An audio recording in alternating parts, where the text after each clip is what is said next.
What's going on, everybody? Man, that was some. Really was. So, uh, I just wanted to come on here really quick. I mean, I'm not going to be doing a long um, live stream or anything like that tonight. Okay, but wanted to come on here and talk about this fight, man. These fights. First of all, really quick, um, Julio Cesar Martinez is looking good. You know what I mean? Hell of a talent. Okay. Can't say anything, else about that. I mean, I think I would love to see him move up. To be honest with you, really powerful for that weight class. So to move up from 112 to 115, uh, I'm gonna tell you guys right now, Chocolatito's food for Julio Cesar Martinez right now. Which is gonna bring me to this. First of all, his opponent, he just blitzed him. His opponent looked out of shape. He looked unprepared. Just blitzed him and got him out of it. Put him out of his misery quick. Okay. Um, hits really hard for that weight class. He really does. Okay. Shouldn't even have a loss in his record. I mean, that Edwards decision was horrible by Mauricio Suleiman, but it is what it is. You know what I mean? But let's moving aside from that. Chocolatito, man. Okay. Um, he's still good. Like I'm not gonna like shit on the guy or anything, but he's just not the same. Okay, he's not the same. He he looked better in his last fight. Now, granted, this Gonzalez kid, you know, was giving him movement and utilizing his jabs. So it made it a little difficult for him. I give the Gonzalez kid like 4 rounds. I didn't have it as wide, but I'm not gonna cry about it, right? The right man won. Okay, but Chocolatito's not ready for Martinez. Martinez moves up. And he's definitely not ready for El Gallo, Estrada. He's not ready. I'm going to tell you guys right now, he ain't ready. All right, I can tell you guys right now with every fiber in my being. Okay? Now, let's talk about Cuadras against against Estrada. Okay, let's talk about that fight. Because to me, that's a fight we got to really talk about. You know what I mean? Let me get some sunlight over here. You guys can't even see me, so I feel like me personally, Estrada hit his stride. He look. Cuadras came out and pressed him early. Okay, he wanted to muscle him around a little bit and get into exchanges, right? And Gallo didn't oblige that much at first. Okay, he's like, no, not yet. We're gonna exchange on my time. You know what I mean? Now to Cuadras' credit, he drops Gallo. I had him 2 rounds apiece. Then he drops him, so he has all the momentum. But the composure that Francisco Estrada showed was impressive. He got up and he just kept doing what he was doing. He stayed composed. You know, you then want Cuadras will get off some combinations on him, which is that's what these weight classes and the lower weight classes. It's about the combinations. It's not really about single punches in these weight classes. Okay, you have your rarities like Martinez, right? But overall, it's about combinations and who could land the better combinations. And if you're familiar with chess, right? When you play chess and you get into exchanges in chess, right? It's about who gets the better of the exchanges, right? Because it's very fast paced. They're throwing, very high volume, nonstop, right? There's really few breaks in the action in these weight classes. So it's about the exchanges, right? I get that. A lot of people don't get that, okay? Especially people that are used to watching welterweight up, which is fine. But I'm trying to explain it to you, right? Estrada was making sure that he started the exchange and finished the exchanges. And he made sure that he would touch Cuadras in the body, right? Cuadras occasionally would throw to the body, but he started to headhunt a little bit, especially after the knockdown. He got a little bit excited. He did. Okay, the dude got really excited once the knockdowns happened. All right? The dude got excited. He started to headhunt a little bit. And the one that stayed composed, or the one that didn't panic, was El Gallo. Okay, Estrada didn't panic. He stayed composed. I'm going to touch the body here. Okay, when Cuadras will get off, okay, he always made sure he got off on him too, right? Every single time, right? Give me with a combination. I'm going to hit you with a combination, right? The other thing that Estrada was doing, he was using the momentum of Cuadras against him. So Cuadras was becoming very front foot heavy. Okay, he would lunge in a little bit at times, and that check hook, which Mora called, very well this time. The check hooks of Estrada were landing, and again, when your opponent's bringing the momentum to you, okay, and you land clean, he would stop him on his tracks, and it was those stopping on his track shots, right, and the body work, and hurting him to the body from the sixth round on. Cuadras was just hanging on like by a gasp. I mean, the dude was spent. He was trying to cover the body shots, and I'm telling you, he was feeling them. It's kind of amazing he lasted as long as he did. Okay, so at the end of the day, Cuadras showed a lot of heart, man, a lot of guts. And where I was really impressed was it looked like he was on his way out. Like I think the ninth round, okay, it looked like he was done, and the sixth as well. And Gallo was doing the right things. He was going to the body, right? And we're getting these exchanges. I'm going to touch the body, and I'm going to finish the exchange, right? And then it would back up. If he lunged in, boom, check hook, and it would circle away every time. And he was using that momentum against them. Cuadras had his moments, of course, but the 10th round, Cuadras cut him. It looked he won the round, in my opinion. It looked like he got a second win. I'm thinking to myself, hey, I think Cuadras recovered from the body here, and but Gallo got him in the end with some body shots, and I said, oh no. The 11th round came, and when you're in there with your opponent, you can hear their breathing, you can feel how strong they feel. You're also feeling the punches, right? So you can gauge all that, and Gallo just jumped on him. He was relentless to the body and upstairs, up and down, and he continued that, and then started landing the hooks upstairs, and Cuadras went down, right? Hooks and straights. I mean, it was relentless, and at this point, he was just trying to survive, man. He dropped him twice, got up both times. In my opinion, you could argue the ref should have stopped it the second time he got up. He did not look good. Okay? He didn't.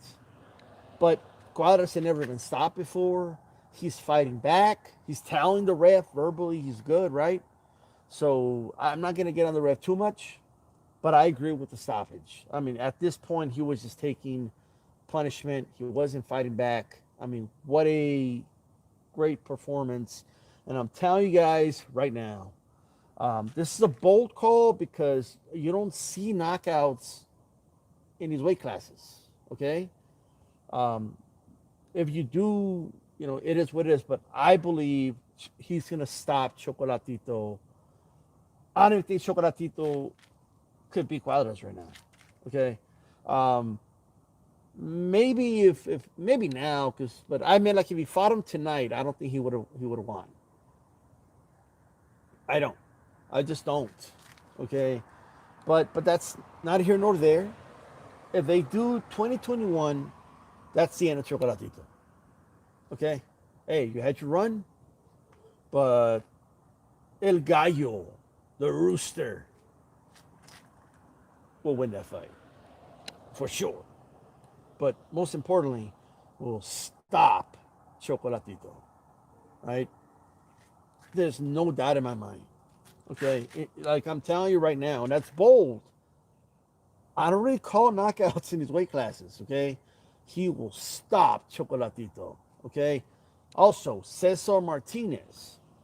He comes in full blitz, right? Throws power punches. He hits hard. He ain't gonna beat El Gallo. I'm just telling you that right now. If I was him, I'd stay right where he's at the moment. I would stay right there, okay? and wait for Gallo Estrada to get a little older or to move up. I'm just being honest. He needs to wait at least 2, 3 more years. But hey, if Martinez wants to go up and fight El Gallo, okay, have at it. I'll tell you right now. El Gallo Estrada. That's my Gallo. Okay? That's my Gallo. This dude is a technician in there, man. I love the way he sets things up. I love the way he dictates when we're going to exchange, how he ends the exchanges.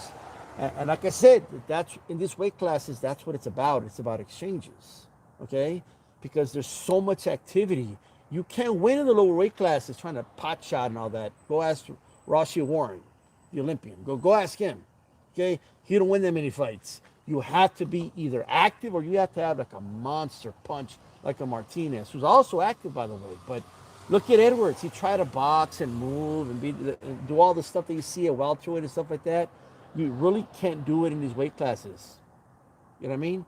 Because the punches, again, there's outliers, and Martinez is one of those, and Chocolatito for a while was one of those. There's outliers in a way, a little higher in the weight classes, but he's an outlier. You know what I mean? But the punches don't like you have to land more than one punch. You can't pot shot in these weight classes. You just can't. Okay? You have to be like a super defensive wizard. Okay? To pot shot your way, but even then, there's going to be moments where you're like more than in any of the other weight classes. Okay, these guys could take a little more chance because the fajada matters. All right, that's your chin. Okay, because you're not able to just knock everybody out just with one shot. You know what I mean? El Gallo landed check hooks in his fight that if those were landed like at welterweight, middleweight, something like that, it would have knocked dudes down or out. Right? Doesn't happen in these weight classes, right? Because the force, the mass that's being landed isn't as hard. So the strategy in these fights are different. Okay. And the only reason I'm going through, I know a lot of you already know this, but the reason I'm going through this because there's a lot of guys that watch these guys and they don't understand what they're watching. They're like, oh, they're just trading shots and that's it. You know what I mean? Big Dog Willie, I appreciate that, man. I appreciate the support. A shout out to you and shout out to Nopal Boxianos, Run PMC, Savage Boxing My Mind. I believe he gets stopped, I believe, especially the high altitude. That's the other thing people aren't keeping in mind, man. And I don't know if Cuadras gets stopped if they're not in the higher altitude. I don't know because he looked spent. I think he does last the extra 2-3 rounds. Okay. He does finish at 12th if it's not for the high altitude. You know what I mean? In the lower weight classes, it's kind of like a mixture of a sprint. Okay. Like it's like constant sprinting, like if you get what I mean, right? And it's just fast action and it's about combinations and stuff like that. That's why when a guy like Inoue comes around, okay, or even like a Neri, like those guys come around. Now, granted, keep in mind, Neri and Inoue are actually a little higher in the weight classes than these guys, okay? Inoue fought there, I believe, at 115. I got to double check that, but nonetheless, when those guys come around, they can pop like that. It changes everything, right? They have a lot of early round knockouts because these guys aren't used to like, boom, feeling something like that, okay? But I got to tell you, that fight was amazing, okay? And the only reason I'm going through all these mumbo jumbles to explain to you what good of a technician, El Gallo is, man. And I think he showed it tonight. This is one of his most beautiful performances. It really was. His composure after getting knocked down like that. Okay, again, knockdowns in his weight class are like a big deal. Like they don't happen as often like in the higher weight classes, right? So the dude gets up and he shows composure. He's like, hey, I'm good. You know what I mean? I'm going to keep touching that body. And guess what? I'm not going to get exchanges with you until I decide we're going to get these exchanges. Just like in chess. Like when you have exchanges in chess. Oh, shit, you took my pawn and my rook. Oh, by golly, but guess what? I took your pawn and your queen. I got the best of you here, okay? And that's what the lower weight classes are about. Of course, in the higher weight classes, it becomes about exchanges as well. The most recent example will be a Spence versus Porter, right? At a certain point, that fight became about exchanges. So it happens in all weight classes. Don't get me wrong. But more than the other weight classes happens with these smaller guys, especially flyweight and down. Okay, anomalies, of course. Ricardo Lopez, anomaly. You know what I mean? That dude was a professor in the ring. Okay, era un professor. It is what it is. But if you have my like button, by the way, all right. I just want to come on here and talk about this. What a performance! Chocolatito's going to sleep. Okay. Shout out to mis hermanos in Nicaragua. Hey, he was a great champion, but the end has arrived. In my opinion, El Gallo won the last fight. Okay, but this time he's gonna right that wrong. He's gonna come back and it's gonna beat, and they're gonna have to put some respect in El Gallo's name. Okay, Rump PFC, how's it going, man? How's it going? And yes, Doc, they showed Major Heart, man. Estrada, there was moments there where Cuadras was coming, and Cuadras no joke. You know what I mean? Cuadras beat Rungzai. You know what I mean? Cuadras, in my opinion, beat Chocolatito. That was a close fight, could have gone either way, but it's my opinion. Okay? No joke. Obviously, there was questions. Is he the same?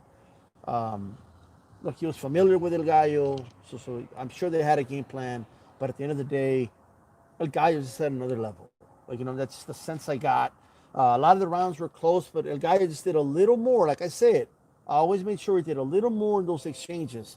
Plus, get in with the check hooks, okay, whenever they created space and he would lunge in. Get in with a check hook, right? Take a step back and then come in, start with the hook himself, and he would start the exchange and end the exchange. And always touching him to the body. It worked to perfection. He got the win. Shout out to him. Hey, look, I was a little nervous in the 10th when Cuadras, he had him cut. I'm like, oh shit, I think Cuadras is coming. Oh my God. But guess what? El Gallo caught him with some good body shots in the end of that 10th round. And I think he sensed it. I think he went back to that corner knowing this dude's done. Let me go out here and put him out of his misery. And that's exactly what he did. Shout out to everybody. It's actually cold here tonight, so we go back inside. I want to make sure I thank everyone who tuned in or whatever. Thumbs it up if you're listening archive. Thumbs it up. This is DStyleBoxing. I hope you watch these fights. Great fight. By the way, it would have been fun if it wasn't for Branch and Zapata. This would have been the fight of the year. You know what I mean? But hey, all right. I'm out of here. Peace.